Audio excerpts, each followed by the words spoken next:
the Private Sponsorship of Refugees (PSR) program. The Private Sponsorship of Refugees program, or the PSR program, which arose out of the 1976 Immigration Act and was implemented in 1978, allows Canadians to be involved in the global refugee resettlement effort. Resettlement is primarily conducted by states, but Canada's Private Sponsorship of Refugees program allows groups of individuals to supplement Canada's state-led resettlement efforts. The financial support and settlement support for the refugees comes from the sponsorship groups, not the government, for the duration of the sponsorship, typically 12 months after the date of arrival, or until the refugees become self-sufficient, whichever comes earliest. For the most part, privately sponsored refugees have been chosen by sponsors themselves. For example, a family member of a refugee who is living here in Canada, or perhaps an organization in Canada that has been made aware of a specific refugee or refugee family that they would like to sponsor. In these cases, the group or organization submits an application to the Immigration, Refugees, and Citizenship Canada to ask them to sponsor the refugees that they have identified. Who can sponsor under the Private Sponsorship of Refugees program? Sponsorship Agreement Holders, SAHs. Incorporated organizations that have signed an agreement with the Minister of Immigration, Citizenship, and Refugees to sponsor refugees. This agreement enables them to sponsor refugees. There are currently 107 sponsorship agreement holders across Canada, excluding Quebec. A variety of organizations are sponsorship agreement holders, including faith-based organizations, humanitarian organizations, and newcomer settlement agencies. It is important to note that sponsorship agreement holders have a limit on how many refugees they sponsor each year. Sponsorship agreement holders do not need to submit proof of refugee status for the individuals they are sponsoring, regardless of their nationality. Sponsorship agreement holders can authorize groups of people to sponsor refugees under their agreement.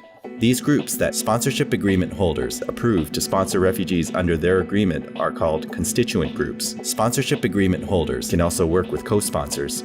Co-sponsors are also people who sponsor refugees under a sponsorship agreement holder's agreement, but usually only do this on a case-by-case basis. For example, some people may approach the sponsorship agreement holder and ask the sponsorship agreement holders to help them to sponsor their family members who are refugees. If the sponsorship agreement holder agrees, these people will become co-sponsors. Each sponsorship agreement holder has a different arrangement for working with a constituent group or co-sponsor. To find a sponsorship agreement holder, please visit the following link. Groups of 5 are 5 Canadian citizens or permanent residents that come together to sponsor a refugee. They must be 18 years or older. They must be located in the community where the refugee is expected to settle on arrival, referred to as the community of settlement. They must demonstrate that they have the financial and settlement capacity to sponsor, both individual and collective. They must make a commitment to provide financial and settlement support for 12 months. They are assessed as sponsors on a case-by-case basis, usually not regularly sponsoring refugees. They must submit proof of refugee status for individuals being sponsored with the application package. There are no limits placed by the government on how many refugees they can sponsor. The only limit is the group's ability to fulfill their settlement and financial responsibilities. Community sponsors. These are any organization, association, or corporation. They do not have to be incorporated, but must be registered either for profit or non-profit, for example, as a business or a charity. They must have the financial and settlement capacity to fulfill the 12-month sponsorship commitment.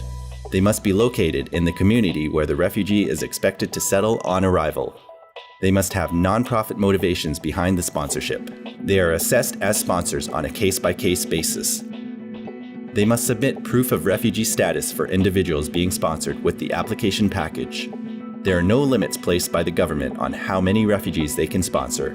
The only limit is the group's ability to fulfill their settlement and financial responsibilities. Who can be sponsored under the Private Sponsorship of Refugees program? In order to be eligible for sponsorship under the Private Sponsorship of Refugees program, the individual must meet the following requirements. Number 1, they must have a sponsoring group in Canada. Number 2, they must be outside their country of nationality or country of habitual residence, if stateless. Number 3, they must not be in Canada. Number 4, they must be unwilling or unable to return to their country of nationality or country of habitual residence. Number 5, they must have no other durable solutions available to them. The United Nations High Commissioner for Refugees has identified 3 durable solutions for protracted situations of displacement: local integration, resettlement, and voluntary repatriation. Local integration. They cannot locally integrate where they are currently living, that is, in the country of asylum. Refugees are considered to be locally integrated in the country of refuge if they have rights similar to those of citizens, such as they can move around the country freely, they are allowed to earn a living, their children are allowed to attend school, there is no threat of refoulement, etc. Resettlement. Resettlement is intended for those refugees without local integration or repatriation prospects. Resettlement is a key physical and legal protection tool. Resettlement is unique in that it is the only durable solution that involves the relocation of refugees from an asylum country to a third country, including access to civil, political, economic, social, and cultural rights similar to those enjoyed by the nationals of the third country. It is used for refugees unable to benefit from the other 2 durable solutions. Voluntary repatriation can only happen when the situation in the country of origin has changed in a lasting and meaningful way, and refugees can return in safety and dignity. If the refugee has any of these durable solutions, they are not eligible for sponsorship to Canada. Number 6, they must be able to establish in Canada. Number 7, they must meet the definition of the Convention Refugee Abroad class or the country of asylum class. Convention Refugee Abroad class. Definition taken from the 1951 Convention relating to the status of refugees. Well-founded fear of persecution on the basis of race, religion, nationality, membership of a particular social group, or political opinion. Country of asylum class. Seriously or personally affected by civil war, armed conflict, or suffered massive violations of human rights. In addition to these eligibility requirements, individuals must also be admissible to Canada. In order to be admissible to Canada, an individual must pass a criminality check, a security check, and a medical check. Criminality check. This is only a screening to see if the applicants have committed any acts that are crimes in Canada or crimes that have an equivalent offense in Canada. Security check. This is a screen to see if applicants have engaged in any armed conflict, been a member of a terrorist group or organization, been a member of a group that has engaged in subversive activities, or committed any war crimes, crimes against humanity, terrorist acts, human rights violations, or genocide, etc. Medical check. This is a screen for medical conditions that would put Canadian public at risk or Canadian national security at risk. Refugee status documents. Who needs them? Refugees being sponsored by sponsorship agreement holders are not required to have refugee status documents. Refugees being sponsored by groups of 5 or community sponsors must have been issued a refugee status document and must include a copy of the document with the application package. If you are unsure as to whether a document will be accepted as a refugee status document, please contact us and we can verify the document for you. The application process.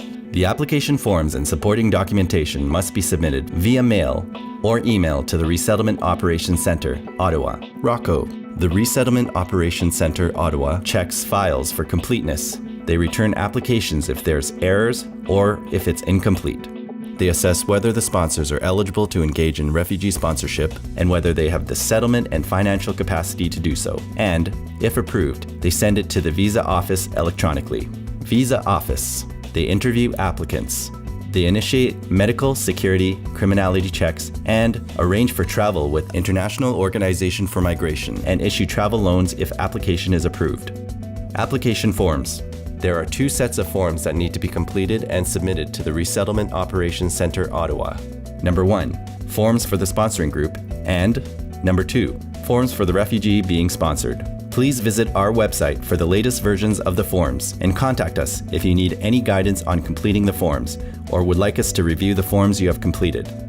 Who can be included on an application? Any person who meets the Immigration, Refugees, and Citizenship Canada definition of a family can be included in the same application package. The Immigration, Refugees, and Citizenship Canada defines a family as the following: principal applicant, PA, principal applicant's spouse or common law partner, and any dependent children under the age of 22, and they do not have a spouse or common law partner.